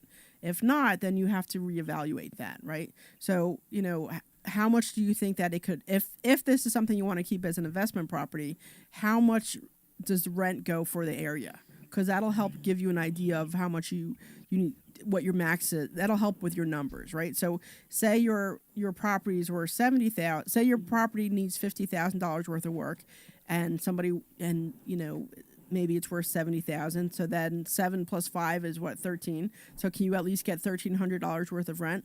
The thing we always talk about is the 1% rule. So the 1% rule is that when you're buying a property, you have to at least get 1% of the rent. But if you're fixing up a property, the numbers change a little bit because you have to consider the rehab that you have to put into it. So I'm asking you, with what you say needs to be done to it, plus what your property's worth, are you able to get that much in rent out of it a month, right? So can you get 15? I believe so. Okay. Okay. Yeah, I do believe so. But that's the thing. Like I always hear you guys, Larry's always saying there's no such thing as bad tenants, just bad landlords. Correct. And I would be interested maybe attending your school if you have an open session. Yes, come on we Thursday. do. Yeah, why don't you come to the school on Thursday? Thursday night? I think I could do something like that. Amazing. Go to. And what time does this start? We start at 7:00, so we always say come a little bit earlier, just so that you can get a good spot because we start right at 7. So come to school. We're located at 108 Corporate Drive East in Langhorne, PA, and you're always welcome to sign up at investorschooling.com. But yeah, why don't you come in for a class so that we can talk to you about what's going on and give you some guidance. Yeah, it sounds to me like that sounds great. you interested in being a landlord, and that's maybe the I'm best. interested in not going broke in retirement. Listen, Well, it's that's an the investment property, exactly. especially if it's paid off. I mean, you're in a good position. So we definitely, it's something that you can do. Yeah, absolutely. It's a check that goes into your account every month and will just benefit your retirement. That's all. Yeah. That's what I'm looking for. Okay, Amazing. Guys, So well, thank go- you very much, and Go to investorschooling.com. Okay, that's investorschooling.com. And please RSVP for the class that we're having here this Thursday. It's 100% free for you. And the other thing I would ask you is to stay on the line. Will you be able to come to our Champagne and Real Estate event on January 22nd? what day is that? That's Wednesday. It's a Wednesday, yeah. Yeah, I could do that. Sure. Amazing. That'd be So great. stay on the line. Don't hang up. And Andrew will take your information and we will give you a free ticket to this event. And we'll be very happy to see you there too. Thank you very much. I Of- really appreciate your help. Of Thank course. you. Of course. We'll see you on Thursday. And then we also want to do a shout out to Tom because he called during the first hour. Yeah, and we couldn't hand the call. I but know. he hung up before Andrew was able to get his information. So, Tom, if you wanted to call back up so that you can get the Champagne and Real Estate event for free, Tickets. also, Yes, the correct. tickets, just call back and Andrew will take all your information so that we can get you signed up for that.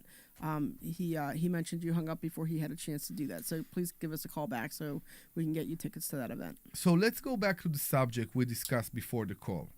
What do you do when you have a good tenant in front of you Yeah. and these tenants say, I like the place, and the application, maybe you haven't seen the application yet, Mhm. but they tell you, I can put down 3 payments. What do you do? So what I ended up doing in Monroe, because I was waiting and waiting and waiting Yeah. to try to get somebody who could do the 3 payments, and it was consistent that no, they couldn't do it. No, yeah. Yeah, so I ended up going with first month and 1 security because I'd rather You ask them to build it over time, build what over time. the last or the second security? No, because I think that's going into dangerous waters because a couple of people said, well, I can't do 3 months, but I can give you 2 months and then I can pay you and I'm like, you know what? That to me just seems like a problem. Or somebody said I can give you 1 month and I can give you an extra $100 a month and I'm like, yeah, that seems like an issue to me. That for me is a problem waiting to happen. That's where I'm at. Yeah, I think that's a problem waiting to happen. So many of my properties I like to buy, I bought in the past from bad landlords. Mhm. And those properties, of course, were with tenants that maybe don't pay, Mhm. or maybe they do pay, but they don't pay in time, or they don't pay the full amount. And it took time to rehabilitate those tenants. As part of this process, I asked all those tenants to build their security deposit. All of them. What do you mean build their security deposit? If the rent is $1,000 and the security deposit needs to be $1,000, they need to add $90 to the rent every month. So you let them move in without a security deposit? They were already in. I bought the place with the tenant inside. Okay. And I insisted that they will build up the security deposit because I didn't have any security deposit from them. Mhm. I had no guarantee, nothing. I couldn't do anything. So I made sure they will pay the security deposit with time. So I added that as a part. You say you against that. Now I'm in this position again, but I'm this position with new tenants. New tenants that unfortunately can pay the security deposit, and Okay, that's the problem. Okay, so here's the difference. One is existing tenants and one are new, right? So Yeah. for new tenants, there's no way in heck I am going to let anybody move in without a security. I just won't do it. I won't do the pay me monthly plus 100. I won't do it. But you will get one security. I'll get at least 1 security and at least first month's rent. And like I said, I don't do it around here. Around here, people can pay it. But the only reason I was doing it is in Monroe. It's like I said, it's a poorer area, and they just, everybody they're like, I can't do it. Everybody was coming in. I can't do it. I can only do 2 months. Yeah. And it's better to get somebody in there and at least get rent as opposed to it sitting empty and not getting anything. I'm with you. I'm exactly in this position right now. But as far as the existing tenant, I think that's interesting. I'm surprised that they're doing it. Are they actually paying you and paying the extras? This was in the past, and yes, they did pay it. Okay. Over the year, and I got my security deposit. Okay. Okay, and it was great, and it was working. And some cases, it involved other scenarios that I had to go to court, of course. Yeah. But the problem is that it seems like right now that people has no ability. And you say around here. What to you is around here? In Philadelphia? Yeah, in Philly, like for my property, so I have some in Philly. Everybody has to pay first, last, and security. Mhm. I have a couple out in Lancaster. They have to pay first, last, and security. So you have an availability right now in Philadelphia. Will you consider letting people move in without first, last, and security, without 3 payments? No, I want first, last, and security. That's exactly my problem. That's exactly where I'm at. I had to reject few people so far Mhm. that sound great on the phone, but they couldn't afford the first, last, and security. Okay. I couldn't care about the last. Really, I mean, the last to me is the stupidest thing in the world. I don't know why people need to have the last. It's stupid to me, but I do like to hold 2 months security. Okay. Because you never know what could happen. Right. You never know what could happen, and that's why I like to hold a 2 month security. So you know that if you hold 2 months security, you have to return one month after one 1 year, year, as long as they're made all on-time payments. Correct. Right. So if not, you have to return it. Correct. Right. So I guess that's why I'd rather just do last month's, because I don't want to have to deal with remembering or putting it in my I don't want to deal with, because I just don't want to deal with it. So that's why, I mean, the only time I would take is, we are not worried about a long lasting relationship. We are worrying about the one night stand. That's the thing that worries us the most. And I will explain exactly what do I mean. Okay. When a person moves into your property, yeah, after 1 year, you have much less worries. Normally, if after 1 year they paid in time, there wasn't too many problems, they were great tenants, they kept the house neat. Sometimes you don't know. Mhm. Sometimes after 1 year, you don't need to go back to the house. But if after 1 year everything seems to be good, you're not worried so much. Okay. You're not worried. The worry for a landlord is the first time that the tenant moves in and how everything how everything seems to be after 1 year. I would love to be in this position after 1 year. The tenant stays and I give them the security deposit back and all good. Mhm. But sometimes it's not like that. And when it's not like that, it can be very, very expensive. And Yeah. that's my concern right now. Yeah. So you said something actually that I just wanted to say, that, you know, if you don't have to go back to the house and you don't have any problems, as a landlord, and it's usually in the lease, you have the right to go into your property, like with 24-hour notice. I don't want to. I did it for that one time, the one in Philly, the Yeah. one I have rented, because I just didn't know what was going on. And that's when I found out about the leak in the sink and a leak in the ceiling, because she never told me about any of those things. And then just the fact that it was going on for 6 months, of course it was worse. If she would have just told me from day one, I would have had it addressed and then it would have been fine. So I don't mind having, going in or having somebody go in every, 6 months, 8 months, just to see what's going on with the property, to see if there's anything that has to be fixed, or, I don't want to bother my tenants. Okay. I want them to be happy, and I don't want them to live in a disrespecting way. I want them to have all their utility on all the time. I want the house to be in a good shape. But that's my point. Fine. If there's a problem and they're not letting you know, then, like this lady, there was a problem with the sink and she never told me. It's there was how a problem big, I get it. with It's the how ceiling. big this problem is. If it's a small problem, I will send my guy. They will fix it. So this idiot that I had Yeah. in Philly, it was a leak that was coming up from the ceiling into the kitchen, and I had to replace 2 big boards in the flooring because the flooring was dipping in, because she never even told me that Yeah. it was a problem.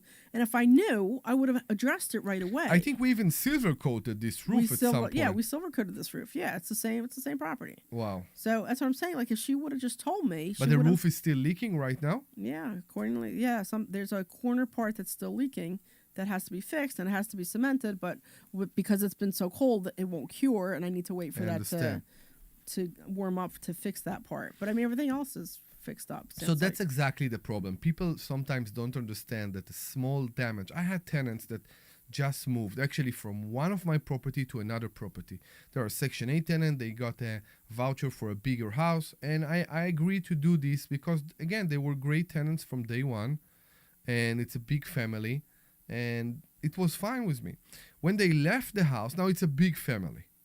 when they left the house, they left a lot of trash behind them. Mm-hmm. Now, many things that seems maybe okay to them were a problem for me. For example, they took some of the bifold doors. We know that sometimes bifold door can be annoying, and they move out from the track.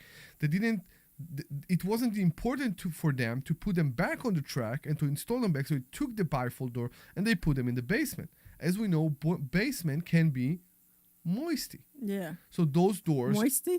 How do you call it? Moist, just moist. Moisty. And wet, yeah. Moisty is, no. Moisty, get out of there. Get your head out of there. No, Omri. Okay. Moisty is one of those, like, I'm an immigrant. Moisty's not no. Okay. And those doors are ruined right now. Yeah. All the bottom of those doors are swallowed and they are bad. Rotten, yeah, they're all rotten. And it's the same thing with trash. Do you know how much I need to pay right now for a company to come and take a box spring and a mattress when people leave them behind? I know. It's very expensive when they do that. It's a lot of money. Same thing when you leave water on your kitchen cabinets, even a full wood kitchen cabinet, sometimes the water penetrates inside the wood. Yeah. And that's a problem. And people sometimes, they don't understand that when they leave. Maybe because it's acceptable by them, maybe it's not acceptable by the next tenant. Yeah. So we want the house to be in a certain standard when people move in, and we need to fix that. So in this story, for example, when I came with those pictures and the bill to the tenant that is now in the new house, I had to explain that to them, but they were shocked. They were shocked because they didn't understand that handling all this trash will cost so much. Yeah. Or fixing those doors will cost so much. Mm-hmm. Or replacing a baseboard heater that was full of slime will cost so much. All those things, of course, it's a problem and they cost us money. And that's the problem. I had one tenant. She left a lot of garbage there. Yeah. Which was very frustrating because then I had mice come in and so Mm-hmm. that was a problem. And then she let her daughter crayon all over the walls, and I'm just like, what drugs are you on? Because then I had to have everything repainted and get all that stuff removed. But Pest control, it's a very good example. Yeah. I had a house. I got a house back from a tenant. The house was empty. It was fine. Every cabinet in the kitchen was full of cockroaches. Yeah. Full live cockroaches. I just shut it off, and I bought the bombs, and I then called the exterminator. Mm-hmm. Because you look at that and you say, it will sound very judgmental. I don't want that people will live at my property that way. Yeah. I don't want it. Yeah, who does? I mean, who wants to move into a place that's full of roaches or full of mice or full of rats or whatever? So you look at the future tenant. I look at the current tenant. It bothers me that people live like that in a house with kids, with all that. It sounds bad. It sounds judgmental. I'm sorry. No, it's disgusting. It's standard. It's just disgusting. Exactly. It's just disgusting. Nobody should be living like that. Exactly. Nobody should be living like that. Yeah. Nobody should be living like that. By the way, this specific tenant, she moved out because someone complained and the social services came to the house. So she wrote to me. She even sent me the letter, and I was kind enough. I released her from the list without the 60-day notice, and it was fine. But when I got the house back, I immediately figure out what's the problem. I think we have Ed on the line, correct? No, he hung up. He hung up. Okay, that's fine. Okay, all right, so I think it's time that we can go to commercial real Yes, quick. please. Let's go for a to commercial commercial break. real quick. This is Larry Steinhouse with Investor Schooling. Do you know when the best time to buy investment properties is? It's now. It's always now. You just need to learn how to buy them correctly. Go to investorschooling.com and sign up for a complimentary class this Thursday night and learn how to buy investment properties and make money every time. That's right. That's what we teach. We teach how to buy investment properties and make money every time. Go to investorschooling.com and RSVP right now. Take a class this Thursday night at 7 o'clock. That's investorschooling.com. This is Larry Steinhouse with Investor Schooling. Are you ready for retirement? Have you prepared everything you need? Well, in Investor Schooling, we will teach you ways to better prepare for your retirement using real estate and the stock market. But you need to learn how to do it right, and that's what we teach. At Investor Schooling, we sell nothing but education. Come to Investor Schooling and learn how to have a better retirement. Go to investorschooling.com and RSVP right now for this Thursday's class at 7 o'clock. Go to investorschooling.com. That's investorschooling.com. You want to turn that those up? Yeah. This is Larry Steinhouse with Investor Schooling. Don't go through life ignorant about how to become a millionaire. Learn how to invest in real estate, the stock market, precious metals, and learn from an expert. At Investor Schooling, we teach these things and more. We only provide education, and we will teach you how to leverage real estate, how to leverage the stock market, and how to leverage precious metals to make more money than you've ever made before. Go to investorschooling.com and take a complimentary class this Thursday. We will see you there. Investorschooling.com. That's investorschooling.com. This is Larry Steinhouse with Investor Schooling. You may know me from my book, Money Hacks. You may know me from my radio shows. And you may even know me from some of these commercials. But listen, I'm teaching stuff that people need to learn about money. In fact, my favorite topic is money. So go to investorschooling.com and you will learn things about money that you never even knew existed. We will teach you things about real estate, about the stock market, and about how to use your IRAs properly. Go to investorschooling.com and sign up for a complimentary class this Thursday night at 7 o'clock. Here we go, coming back. Investorschooling.com. Thanks. This program is paid for by Investor Schooling. It's the church. This is different music. There we go. Welcome back to the Larry Steinhouse Show. The Larry Steinhouse Show is brought to you by Investor Schooling. At Investor Schooling, we teach you things about money I'll bet you never knew. We focus on practical learning and will equip you with real-world skills in real estate investing, stock option, tax-saving tips, and the secrets to financial freedom. Please go to investorschooling.com. That's investorschooling.com, and you will be able to RSVP for a free, yes, it's free, class for this Thursday night. This Thursday night. Woo! So we're going to have a special speaker, although we're not sure it's going to be me or Omri probably. We never say, and we should keep that. We should say what? We never say what the class is going to be about. Well, we don't know what we still don't know what it's going to be about. Yeah, I know. We still have no idea what it's going to be about. Especially with Larry, right? Larry. Sometimes we don't know. Yeah, sometimes he go to the stage and we don't know what the class is. Yeah. Sometimes it's like a half hour before. Hey, what are we talking about tonight? He's like, yeah, I'm not sure yet. So we don't always know what the class is going to be out. But I know what we're doing something this Thursday. We also like to hear from the students sometimes what they need. So lots of times, that's actually a good point. So lots of times when we have coaching sessions, something will come up in the coaching session that they don't know or they don't understand or they need more questions on or need more guidance on. And that lots of times will be a reason or a topic of discussion for the class, you know? Mm-hmm. So if somebody has a question on, you know, trust, for example, or how to set one up or something, Larry might have a class specific to, you know, what is a trust? How does it work? Or if somebody has a question about the Garden St. Germain Act, you know, they might talk about that. Or he has a question about a specific problem with a tenant. I think I was struggling once with, I had a tenant issue once, and then Larry did a class for me on, like, you know, dealing with landlords and tenants, you know. So if you're having an issue or I'm having an issue or one of our students are having an issue with something specific, or if there's, you know, somebody wants to do some private lending but they're not sure how to do it, or, you know, Larry paid off his house in 6 years. Remember, he paid off his house in 6 years. So he talked about velocity banking. Yeah. He explained how he did it so other people could follow it. Or he'll talk, you know, he's always talking about covered calls and how you can make money on covered calls. So he has his covered call challenge that he's always talking about. And then we have students who follow him on the covered call challenge who also make money on that. So it seems like you know, a lot of our classes are really dictated by what our students need and what they're looking for. So we're always happy to help that way. So look at this, Larry. Okay. People are worried. People ask if we fired Larry. We are still working on it. Not yet. Yeah, but yeah. That's funny. All right, so we should say, so we have somebody who reached out and said, Dr. Deb and Omri, seems like you two, seems like you two are great teachers. Larry sounds talented, quote unquote, in past shows. But the huge ego. So what's funny is that, so, you know, we say it, you know, Larry's a compassionate beephole, right? Beephole. Beephole. He's a compassionate people. But in all honesty, Larry, he loves his students and he goes to bat for his students. And I have seen him go to bat for his students. He don't do it for money. He does no. Yeah, I mean, people need to understand. Yeah. For Larry, people that are close to him, they know it. For Larry to be here every Thursday to do the school, to make this commitment for all the students, it's a big thing, because for money, he don't need it.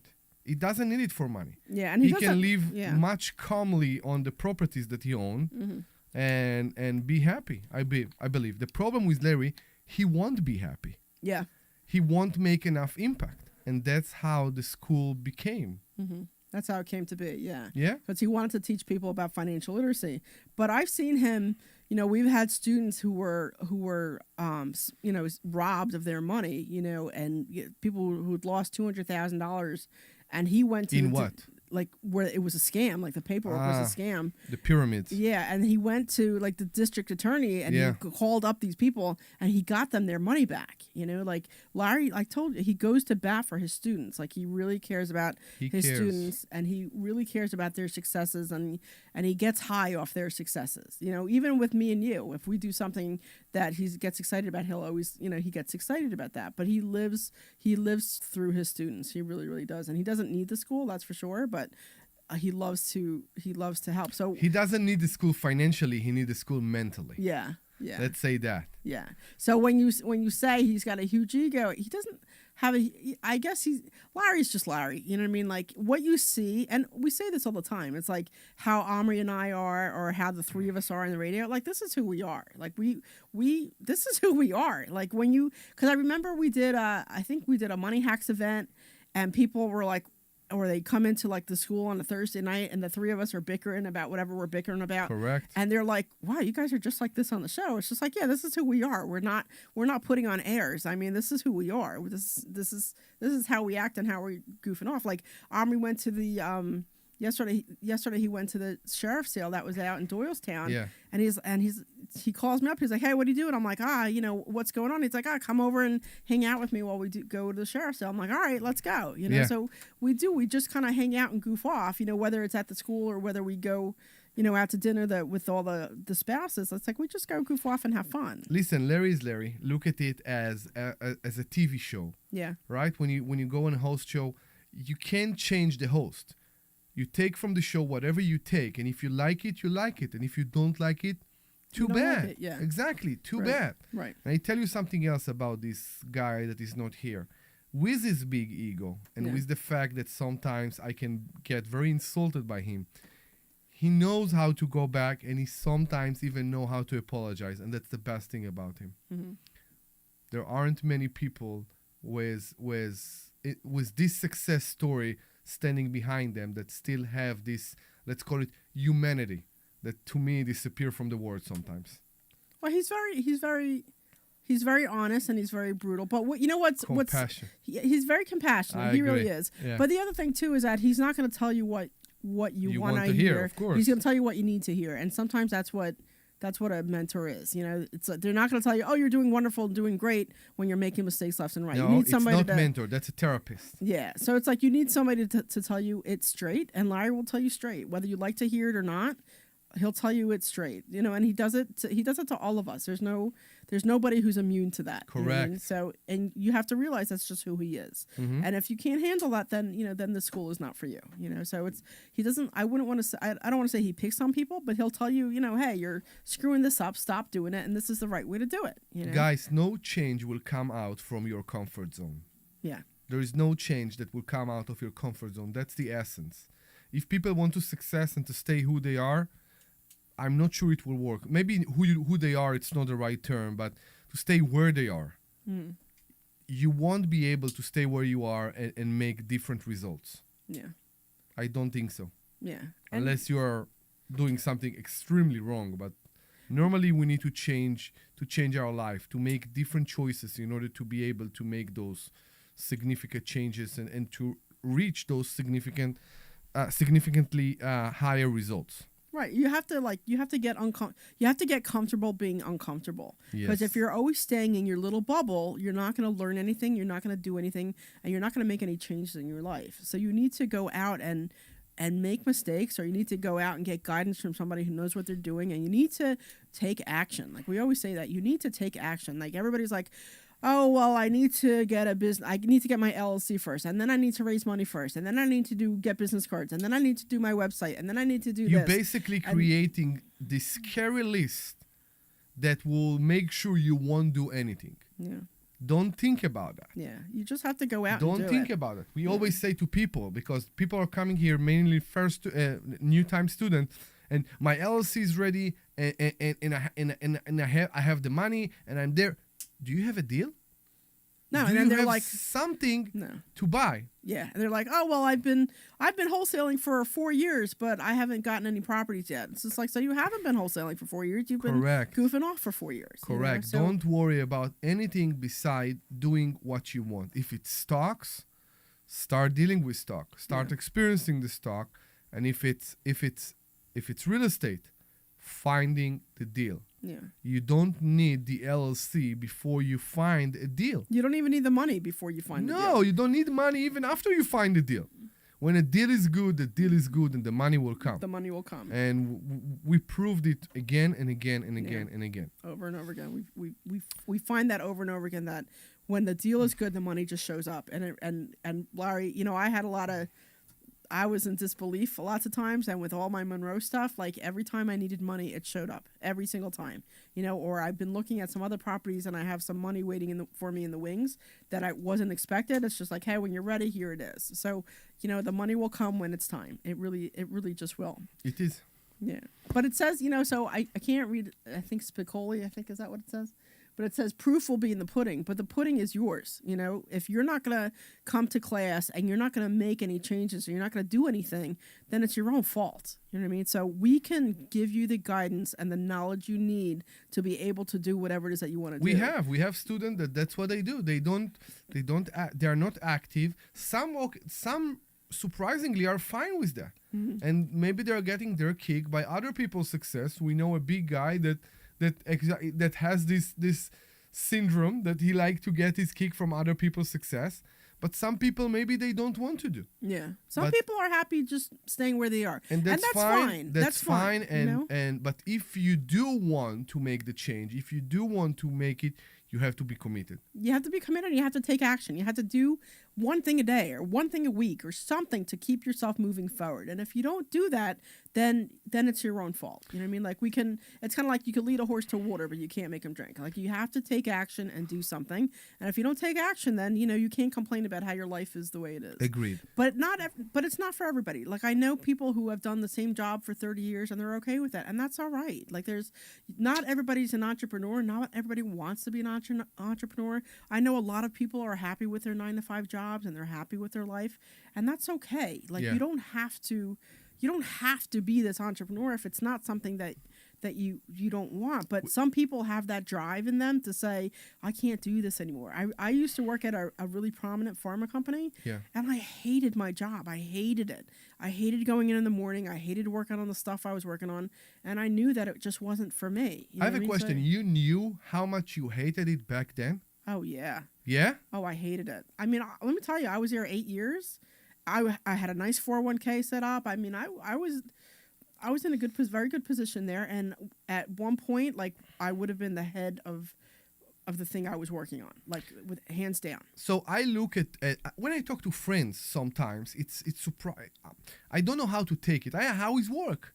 How is everything? How is the family? And I ask, how is work? And everybody say almost the same thing. Yeah, you know, it's fine. It's work. Yeah. And I never understood that. Are you happy with where you are? Because even without even before I did what I do right now with real estate, as a I was a self-employed. I had an IT company and that's what I did. Mm-hmm. But I did it on my own, and I like doing it on my own. Okay. I'm not sure. I was never able to get from a person that has the 8 to 5 job if they like what they do or they don't. Because normally they do, it's work, it's fine. I know I've met some people who really like their 9 to 5, and it's great. Like I was working with this guy who's a supervisor, and he really liked what he do. He was working like 60-hour weeks, which I thought was a little insane, but he liked what he was doing. He liked the variety. He liked, the work, which is great. Which is great. I just knew for me, it just wasn't. So I was in my mid-20s, and I was just like, this is so not what I want to do. Okay, we have Larry from Ben Salem, and he wants to ask a question about bonds. Hello. Hey, Larry. Hey, how you doing? We good. How are you? Good. I have a question about managed accounts with the various financial houses like Vanguard and TIAA and some of these others, that they almost demand that you have to have bonds in their managed account. Why? I'm not sure, Debbie. So I know that with a lot of these places, so we talk a little bit about fiduciaries, right? A fiduciary, a financial advisor, and the thing with financial advisors, is that they are going to tell you about the things that will work. They are only allowed to sell what's in their purview, and they can only talk to you about whatever is in their purview. Portfolio, yeah. Yeah, and they're like what they're allowed to sell. And they're not, so say there's product C that is perfect for you, but they don't sell it. They're not allowed to talk to you about it. So when you have this Fidelity or you have these other companies, they can only talk to you about what they are able to sell and what they have. And they're not allowed to talk to you about anything else. They're not, because it's illegal actually for them. They can get in a lot of trouble for that. So, they're going to. When they say that you need to, but what they're asking is they want you to have a balance. Balanced portfolio, right? They say 60-40. Yeah, balanced portfolio. And I don't understand. Yeah. So I think why it has to be 60-40. The idea behind it is that if you have, say, 60% in stocks and 40% in bonds, so if the stock market crashes, the bonds usually get stronger because they usually work opposite, I think, right? So usually if the stock market's doing well, the bonds are not that they're not doing well, but they're just at a lower interest, right? So I think the concept behind it is that if you have one, if you have one that's not doing well, your other part of your portfolio will do well. But again, it falls back to, hey, these are all the things that we sell. Why don't you get a balanced portfolio and buy a little bit of this and a little bit of this and a little bit of that, so that we can sell you more things. And then remember too, with Fidelity or all the other ones that are out there, they take quite a percentage, right? So if you ever take a look at some of the fees, so say they have somebody who makes $100,000 off your portfolio, you're only going to see maybe 10 or 20,000 of that, because the rest of it is for them for their commission. So that's the thing that you have to really be careful about when you're going to fiduciaries or financial advisors, because they can only sell what they can sell. And and that's the only thing that they're going to make commission on. So they can't necessarily tell you what's best for you, but they can definitely tell you what's best for them using your portfolio to do it. Well, the other thing though is that they keep talking that bonds are conservative, but you can get conservative exchange-traded funds that are just as conservative as a bond. And again, I don't understand why they can't think in those terms unless they have a special program that this is what their company says you're going to do. Are they talking about government bonds? Any bonds. It's a big thing to say. Have bonds. Yeah, it's a big thing to say. That bonds are in generally, I don't know. You know what? I don't know. I really think it has a lot to do with these are all the things that I have to sell you. Why don't you buy some of these because you don't have any of them? You know what I mean, I really think it's a CYA thing, because they're not going to talk to you about things or they're not allowed to talk to you about things that might be better opportunities for you, but they can only talk to you about things that they can sell. And if you have lots of stocks but no bonds, and they sell bonds, they'll be like, hey, why don't you look at some of these, because they're going to make a commission on it. Now, I'm not saying that they're not looking in your interest. I'm just saying that they're looking at their interest first and yours secondarily. Well, it's interesting that Fisher keeps advertising they're a fiduciary and none of the others do. Yeah, the whole fiduciary thing. Honestly, the whole fiduciary thing is a joke, and the reason it's a joke is because they can only talk to you about what they sell. That's it. They can't talk to you about what might be better for you. They can only talk to you about what they sell. And if they start talking to you about something that they don't sell, it's illegal for them. They can get a lot of trouble and they can lose their license. So as a fiduciary, they're really not a fiduciary because they're not looking at your best interest. They're looking at their best interest. Yeah, only if they will come to you and say, you know what, I have no product that will fit your need, then I will accept this honesty. Yeah. But they can only talk to you about what they sell.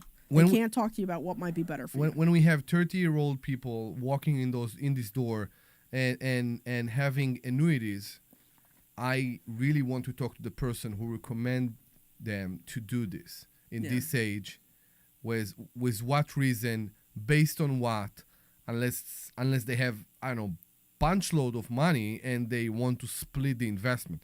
But even in that case, I will never do it. Yeah, an annuity for a 30-year-old person doesn't make any sense. An annuity for a 60-year-old person makes a little bit more sense. Yeah. Or even a 70-year-old or 65 or 70. As you're older, annuities make more sense when you're a little bit older. But they don't make any sense for somebody who's 30 years old. And the fact that some idiot fiduciary sold a 30-year-old person a number of annuities, he should be ashamed for himself because the only thing he was doing was putting money in his pocket as commission. They're stuck. So, they're stuck. They have nothing to do right now. Yeah, so it's just all you're doing is tying up that money, and it's a terrible thing. So fiduciaries in concept, they're there to help you use your money wisely. But in reality, they can only talk to you about what they sell.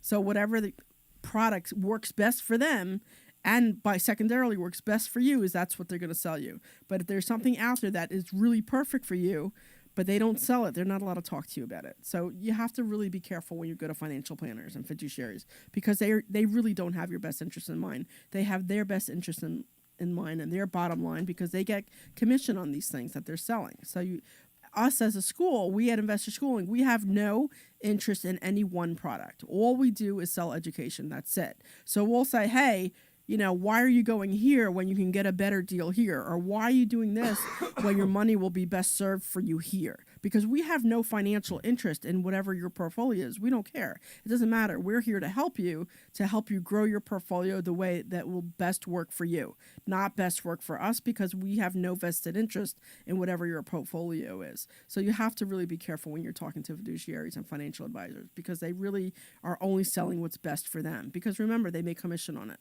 So you just really have to be careful there. Thank you. Sure. Have a great one. All right. Thank you. Too. Thank you so much. All right. So we got like 6 minutes left or not even. Something like that. Yeah. Yeah. So we got like 4 minutes left, 4.5 minutes. Mm-hmm. So what are we talking about next? You can talk about whatever you Whatever want. we want. Yeah.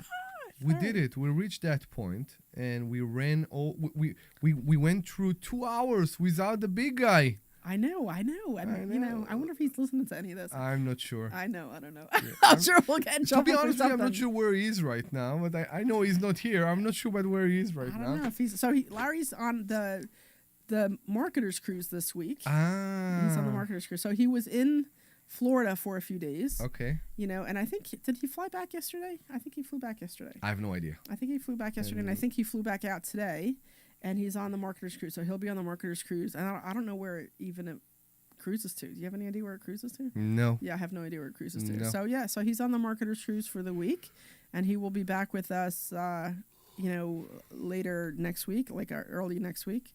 So, so if you miss him, God bless you, and he'll be back. Giving us all his, interesting insights for whatever. I'm sure he'll be letting us know what happened on the marketers cruise because you always meet interesting people there, which is always nice. And then I hear that they have little ducks on the cruises, right? Remember? Because we talk about how I always get ducks on my Jeep. Oh my God. I know. So then, I know that when we went on our cruise, we got a little tiny baby duck. It was on the elevator. So I think there's a duck thing on cruises too. Yeah, but they make them out of towels and they leave them on their bed. No. I got a little tiny, plastic little yellow ducky. It's in my car. That from the cruise. Okay. Yeah. It's a little one. It's like half the size. It's like a quarter of the size. It's a little. You know what I thought was always cool was all the animals they make on the cruise. The towels. I don't know how they do that. You ever notice that? Of course I know. I know. It's like because on a good cruise, there is a course that they will tell you how to do it. Oh, really? And there is a contest between the cleaning teams for the Really? rooms, and they will teach the guests, and they will also do a contest that the guests will decide who make the best animal-shaped towels. I know. I don't know how they do it. So And it was so good. It was so funny. I know. I've seen like the monkeys and stuff. Like some of that stuff is really sharp. I don't know. Cruise ship. There's no doubt, and we see, and we even see in the stocks right now. Cruise ships are booming. Yeah. It's booming, and I haven't been for a long time, but I heard that the ships are getting fuller and fuller and fuller. Yeah, he was saying something about that. You know, I saw a thing. Pretty crazy. I saw a thing, and I would love to do it. Oh my god, I think it sounded cool. Tell me. It was a 99-day or 100-day cruise for $18,000. Which I How don't think much? is $18,000 per person. It's not a lot. That's not, because usually you pay $5,000 for one person. Yes, So for it's a week. For a week. So I thought that was fantastic. And you literally go all around the world. Like you go all around the world. It stops. You go off. Yeah, it stops. You go off. Wow. Yeah. So I think the longest time you're at sea is like 5 days because crossing whatever. But you go. I think you end up in. Which company? I don't know. Wow. I don't remember. This is something I have to do. I know. I think that would be cool. I would love to go on a cruise for 100 days. I think that would be fantastic. Of course. And you literally travel around the world. You get off at all these different ports throughout the world, and I just think it would be really cool. So we will leave you with that thought of being on a cruise ship for so long. Thank you very much for listening to us, the Larry Steinhouse Show. We are brought to you by Investor Schooling, and we are very, very we care very, very much about you, about the students. So please log on to investorschooling.com. That's investorschooling.com, and RSVP for a Thursday night this Thursday.